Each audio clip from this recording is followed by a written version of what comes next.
Hi, welcome to One on the Page. I'm Scott. This is the weekly reading wrap up for the 21st to the 27th of March. Let's get started.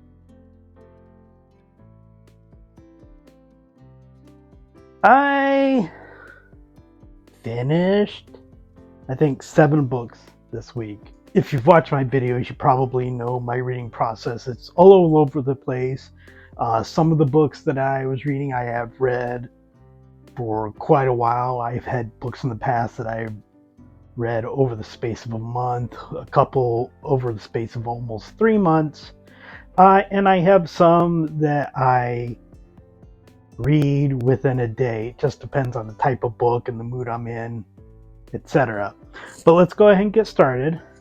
I finished Plum Pie by PG Wodehouse. It is a collection of 9 short stories in here. It's for Wodehouse, it's a rather long book, over 315 pages. In addition to the short stories, there are a couple of poems which I've read. I have already forgotten. I've finished this today, but me and poetry don't really mix. There are also, pretty much between each short story, there's this thing called Our Man in America, which are these short, I guess, pithy little commentaries that Wodehouse does. Doesn't work as quite as well as his fiction. When Wodehouse is using his sense of humor in not his fiction stories, it just doesn't work as well. But nothing particularly bad about it. It's just maybe occasional chuckle. He has stories from many of his series in here. Jeeves and the Greasy Bird is a Jeeves and Wooster story. It's a rather long one. It's pretty much a novella. It's kind of mid-level Jeeves and Wooster, I think, but it's fine. Wooster always trying to help somebody out, and then Jeeves, and in this case, his aunt. Oh, I forget, Dahlia. Agatha's the bad one. Dahlia's the mostly good one. Helping him out. Also, we have Sleepy Time, which is a golf story, although not one that has the oldest member in it. It's fine. It's good. Sticky Wicket at Blandings. It's just an amusing Blandings Castle short story. I believe it's rather short. It's about 20 pages long. It's not that long, but it's fine. Euchridge starts a bank account. I don't know where, but I have read this story before. It's a Euchridge story, so again, it's fine, but I'm not a big fan of Euchridge. Then there are some Drones Club stories, and by Drones Club stories, I mean Bingo Little, who I first read about in a Jeeves and Wooster book. I believe it was Carry On Jeeves, or was it The Inevitable Jeeves? It was one of those two. I'm not a huge fan of the character of Bingo Little, but if he goes through some discomfort, I guess I'm okay with that. George and Alfred is a story that I originally read as a Reggie Pepper story. In here, it's a Mr. Mulliner story, which I don't think I've talked about Mr. Mulliner much in my wrap-ups. But he's a fisherman who loves to tell tales. Oftentimes, you're kind of like, is that real? Maybe. And the thing that's interesting about this story is that in this story, George and Alfred are twins, whereas in the Reggie Pepper story, there is no twin. In either way, it's not one of my favorite stories, but it's fine.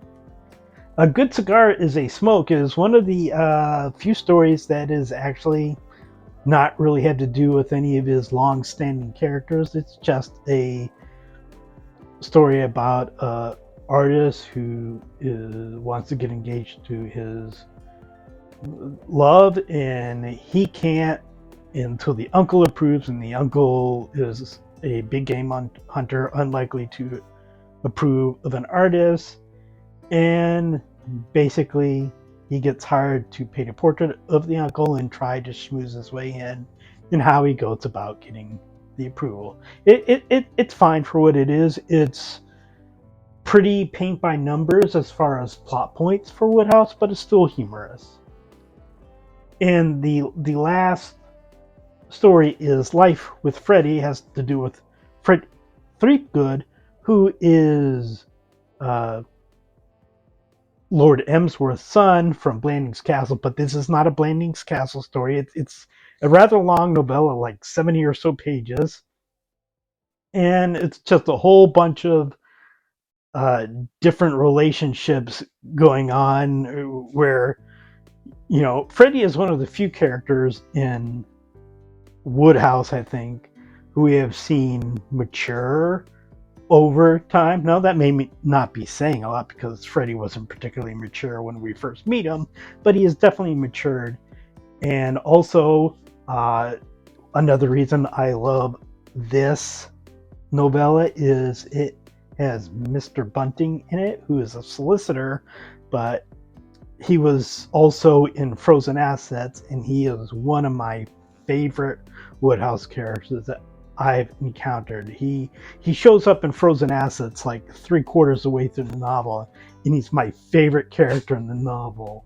And just getting the chance to see him again, even though he's mainly at the beginning and the end of this novella, still getting to see him again is a real plus. Not really anything groundbreaking in this one. I believe it was published in the early 1970s or so. Nothing amazing except for Mr. Bunting, of course, but just a general pleasure. Yeah, I've heard that story before, but damn, you tell it well. So I am going to give this a 4-star. The next story I finished on audiobook was Brave New World by Aldous Huxley. I have read it before, or at least I believe I have a memory of reading it before. I have to say, when I was listening to it, I wasn't remembering anything from it. I know I did read it before, but that was in high school, and high school was a long, long time ago. See, this is one of the books where it's kind of like, some books are all story, and some books are all idea, and the best of books are story and idea. This book is an amazing idea book. I just don't think it really works quite as well as a story book. Basically, people live in a world now where there are no mothers and fathers, and people are basically mass produced in a factory, pretty much, and they are made perfect. They are made in caste, so you have the alphas who are the best of the best, and then you have the different castes. Deltas are basically the worker bees. They are created to do the menial stuff. And there are parts of the world where this isn't in place, where there are savages, as the phrase is used in the book. And so, through a large portion of the first part of the book, we are just shown this world as it is, kind of given a little background, given the people also in this world.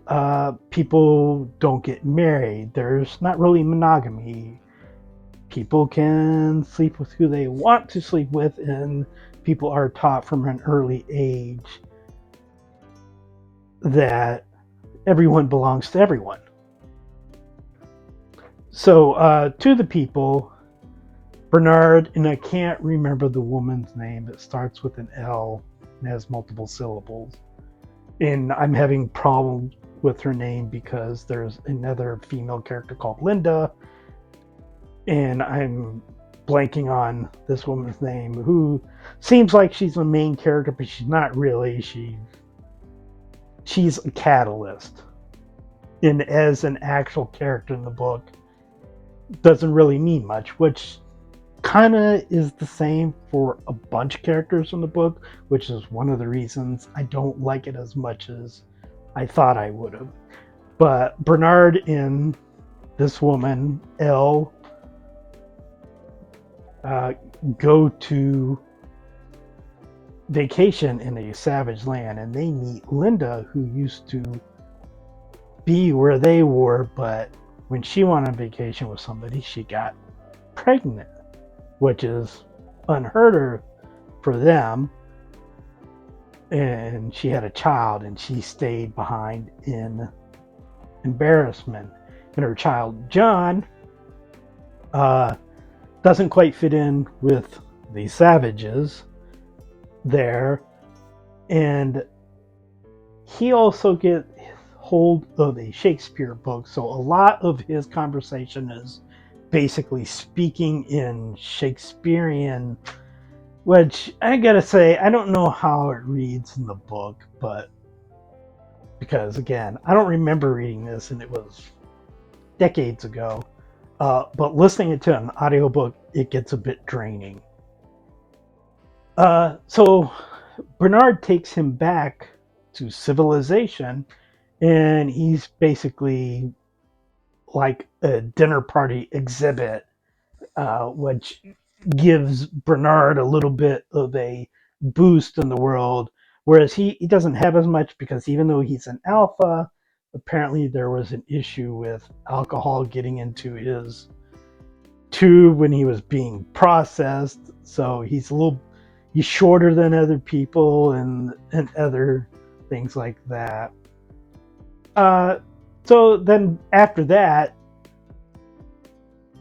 the female character basically just is, again, just a catalyst. She doesn't really have her own plot except to react and be reacted to. Bernard fades back, and now it's John. Linda comes back. Linda immediately goes on Soma, which is basically just this drug to keep people happy if they were to ever experience any emotions outside of what they should, which is happy. And so she's basically in a Soma coma. And John doesn't react well to civilization. He didn't fit back in the savage world, but now he doesn't react well to civilization. And the female character likes him and wants to make him one of her everybody belongs to everybody partners, but he has these savage views on things, plus Shakespeare, and he basically, he's worshiping her, and then he's calling her a whore. Which, honestly, the John character is what didn't work for me a lot. Is he basically, his intelligence seemed to shift based on what Huxley needed in the chapter, because he's above the savages here, he's a lovelorn young man here, and then he's throwing out scarlet letters, and he's telling people how they should be living with no real experience himself. And then he's having, in what is actually my favorite chapter of the story, he's having basically a philosophical debate with a director about civilization and literature and religion. And it's my favorite chapter, but it exists in a vacuum because the John outside of that chapter is just different from the John inside that chapter. So as an idea book, I really love this. as a story, as an entertainment vessel, I'm like, these characters do nothing for me. And I think that you can have idea books and stories that are in the same area. I give this a 4-star because of the idea, but the story, I really enjoyed the story pretty much until we meet John. Once we meet John, I'm just like, the next book I read, and the rest of these are sapphic romances. These are the ones I finished like in a day, because I'm pointing at books here that you don't see, but I have a bunch of books that are much longer books, much more intensive books that I'm trying to read, and they're heavier as far as their content. And so I read fluffy reading, light reading, beach reading, whatever you want to call it. Something that doesn't require me to think a lot. Not their story. They are a story. And some of them are quite good at them. Some of them are not. So the first book I finished was A Novel Beginning by Susan X. Meagher, I believe. It is about Kirsten, a woman in her early 40s. She was a dentist. She had an accident that made being a dentist, using her hand to be a dentist, difficult. So she's basically sold her practice, essentially retired, and she's trying to write a novel to have something to do. And she is consulting with a writer, Jonesy North, who is 29, and at first they communicate over the internet. They are talking, but they're not using video, so they don't see each other. And eventually they meet. They develop an attraction, but Kirsten has an issue because of the age difference, which is 14 plus years. I will also point out they're in New York City. I don't think that the novel does a good job really explaining, because Kirsten has an issue with the age difference. I don't really, she says she doesn't like to see like much older men with younger women, but it's not really explained. Also, they're in New York City. I know that there are relations. It's not like this is some Bible Belt city, which honestly, you'll see that age difference in Bible Belt cities also. And I guess I didn't connect that part, because I'll be honest, my wife was 12 and a half years younger than me. We started dating when she was 30. I was 42. But honestly, she was a lot more mature than me. She had grandma vibes from the beginning, and I was like, pull my finger.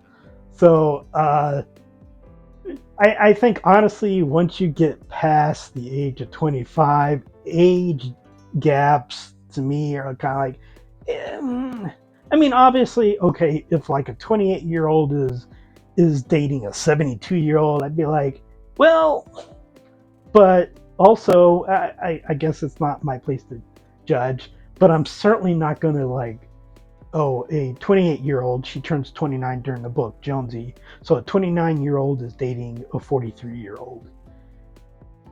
I don't see the issue. So I was kind of like, Kirsten, get your shit together. But I like both Kirsten and Jonesy, despite Kirsten's age gap issues. And it was just a fine little romance. You know, some interesting side characters. Jonesy's grandmother and her family and all were nice. I gotta be honest, when I can find a good family in one of these types of books, I hold on to it, because oftentimes they're the worst. We'll get into that in a book coming up. Nothing groundbreaking. And I'm going to say this right now because you're like, Scott, you gave Brave New World a 4-star, and it's a classic. People call it one of the best books, if not of all time. You know, certainly one of the best dystopian novels. But I expect one thing from a book like Brave New World, and I expect something else from a book like A Novel Beginning. So I'm not going into A Novel Beginning for necessarily commentary on society or groundbreaking symbolism or use of language. I'm going in for a romance and to be entertained. And I got that. So I'm giving A Novel Beginning 4 stars. Now, am I insisting to you The Novel Beginning is as good as Brave New World? No. Is A Novel Beginning going to be remembered by anybody 100 years from now? Probably not. But did I enjoy reading A Novel Beginning more than I did Brave New World? Yes. Was Brave New World written better? Yes, but I think I enjoyed A Novel Beginning just a little bit more. Now, if the last half of Brave New World had been as good as the first half, then that's an entirely different story, but it wasn't. Fly With Me by Andie Burke is about Olive Murphy. She is a nurse, an ER nurse. Her brother had been in an accident the year previously, so he is in a home. That may be a slight spoiler for you because at least when I'm reading, it makes it seem like at first that he had died. Now, if I don't know if that was really the author's intention or not, but he is in a home. He has traumatic brain injury. He's not there. And she's trying to complete his bucket list, which includes running in a half marathon at Disney World, which he had done the year before and she backed out of, so she's doing it now. She's never flown before. On the flight, somebody has a medical emergency. She helps. She gets appreciation from the co-pilot, who is Stella Soriano. And the plane gets diverted, so she's not going to make it to Orlando. But Stella, who had plans to go to Orlando anyways, drives her there, so she makes it there. And then they spend the day together. Olive is attracted to Stella. Stella, although this is mainly all from Olive's point of view, seems to be attracted to Olive, but then they leave. Nothing happens between them, and then apparently they live in the same actual city. Convenience, okay, sure. And Stella asks Olive to be her fake girlfriend because she wants to be a captain, and she figures that the publicity, because people are already assuming that they are together, because they were at Disney World together, etc. And so they start a fake relationship. And one, it's kind of like, well, you're obviously both attracted to each other. Why fake? But I guess there are reasons. There are reasons, but I don't know that they are explained well. And I'm not ranking this as highly as A Novel Beginning. Why? Oh, I mentioned family back then. Okay, Olive's family suck. And the problem I have with this is like, okay, yeah, in these types of books, lots of families suck. But we get how much they suck and how much they treat Olive like shit. And that's it. There's nothing. There's no Olive standing up for herself. There's no her family learning their lesson, apologizing. there's no reconciliation in any way. It's just like, we treat you like shit. Okay, book's done. And that pissed me off. I'm also like, and I don't know if I will say it again. Oh yes, I will say it again because this is not the worst family we've encountered. So I will save it for that one. But this one is 3.5 stars. I like Stella. I like Olive. I hated Olive's family. I like Stella's dad. It was fine. Is this a book I am going to remember? 2.5. 2.5. I don't know why I said 2.5 because I said 3.5 for the rating. It's 3.5. But am I going to remember this book 2 months from now? I won't remember the characters because I barely remember character names while I'm reading the book. I've been listening to Fellowship of the Ring, and I had a conversation with my daughter today after I was listening to it, and I couldn't remember the apartment's name. Or it's like, I'm like, Butterbur? Oh, that's right. Okay, good.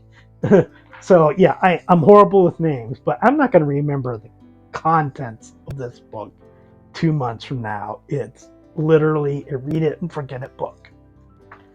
But it was fine while I read it. The next one is The Rise and Fall and Rise Again of Clara Wilde by Natasha West. Clara Wilde is an actress who basically did a TV series, and once the TV series ends, she disappeared from society, and she's thinking about coming back. So she has Lily Gray, who is a ghostwriter. She's going to write her story. They become attracted to each other because sure, why not? I like Lily. Clara doesn't do much for me as a character. The two of them together don't do much for me, especially the sitcom-y, mistaken impressions, things that they do in the latter half of the novel is just ugh. And I'm like, okay, not a great book, but they're generally fine. But every character that is not the main character, these two people are just poorly developed, and Clara's family is the worst. You can drop family. Those people should be dropped. No, blood is not thicker than the water. Those people can suck. And if those people suck, you are not obligated to put up with their shit. You can't tell I'm standing on a soapbox, so I will stop standing on a soapbox. I gave it 2.5 stars because a lot of it was Clara and Lily, and they were fine. It's really the last part of the book, and especially when Clara's family comes in, that it's just like, oh, it's the worst. I read Cover Story by Rachel Lacey. It is about, and I have names written down here because I know the story, but it's the names I always suck at. Natalie Keene is an actress.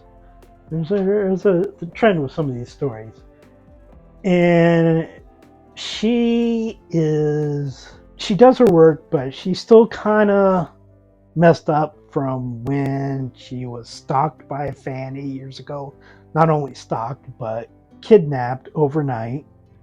I will say, for anybody who has trigger warning issues, that you don't need to worry about that as far as this, although obviously when you're kidnapped and you don't know what's going to happen to you, that is awful for the person.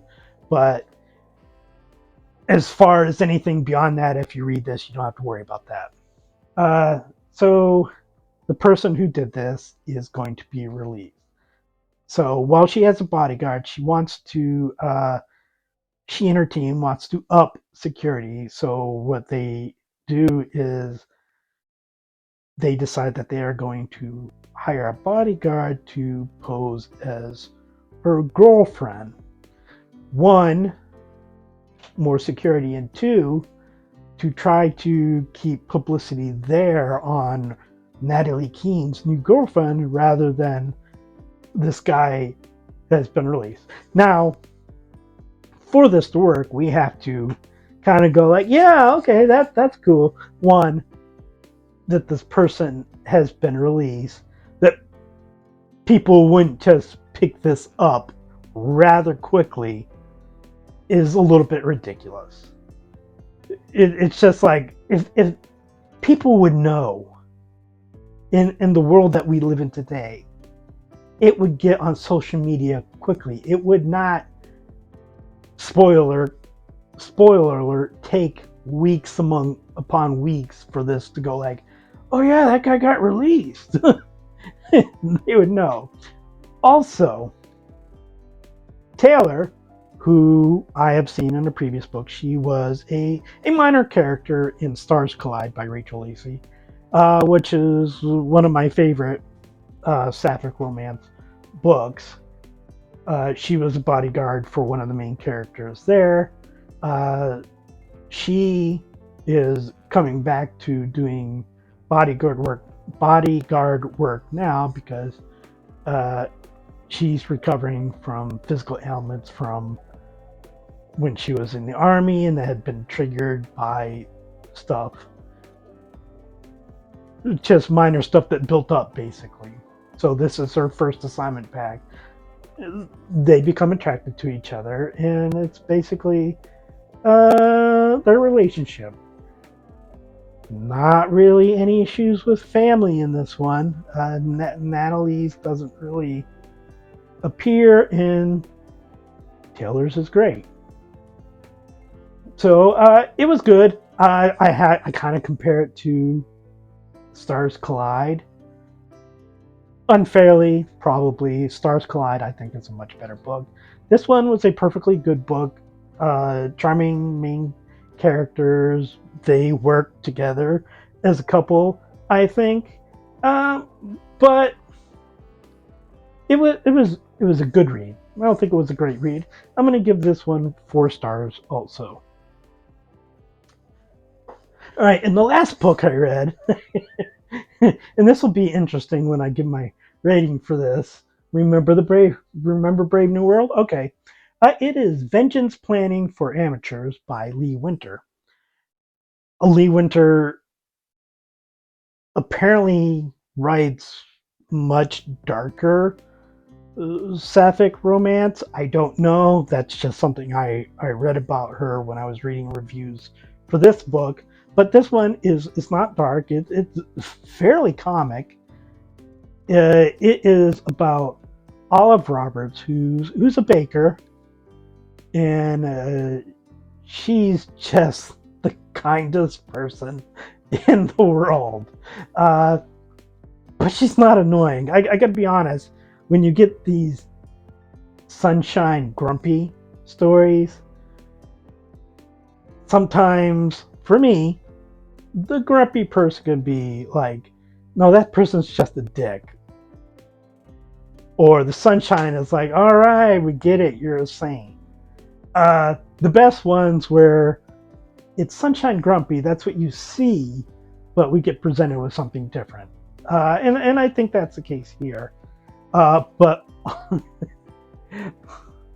Olivia is just a good person who tries to do well for others. And she also kind of takes it on the chin a lot because she always sees the best in people. And there are people who take advantage of that. And damn, does she get taken advantage of. We don't see it as much in the present, but we see what has happened in the past, which is why she's planning some vengeance. But for such a nice person to plan vengeance, they need somebody a little darker, and that's where Dr. Margaret Blackwood comes in. She runs the bookstore that Olivia's sister works at. Olivia also sells muffins there. And Dr. Blackwood doesn't really talk much to people, although we do find in the novel that, she's treated her employees well. She's just not a people person. And we find out pretty quickly that she has some trauma that we learn more about throughout the novel. And she writes in a journal, and journal writing in books can always be interesting. It's like, but her journals are honestly generally entertaining, and we get to see what she writes as opposed to what we see what she really means when she writes. And so she volunteers to be Olivia's henchperson for her vengeance planning. And as they plan the vengeance together, of course, they get closer together. And when you can get Grumpy Sunshine to work, it can be great. I think more often than not, it doesn't work, largely because of the writer's fault. And just sometimes people just bite off more than they can chew. But I think this works very well. I'm giving it a 5-star. Again, do I think it's better than Brave New World? Actually, yeah, kinda. Do I think it's somebody's gonna look at it as like that's an example of classic literature? No, but it was entertaining. It had depth to it, maybe not to the same depth as something like Brave New World, but it was probably the book I enjoyed most this week. So yeah, I think that's the first romance that I've given a 5-star. Technically, is a 5-star, but I rated it 4.5 at the time. But it is a 5-star. That is it for this week. Please like and subscribe, and I will talk to you next time.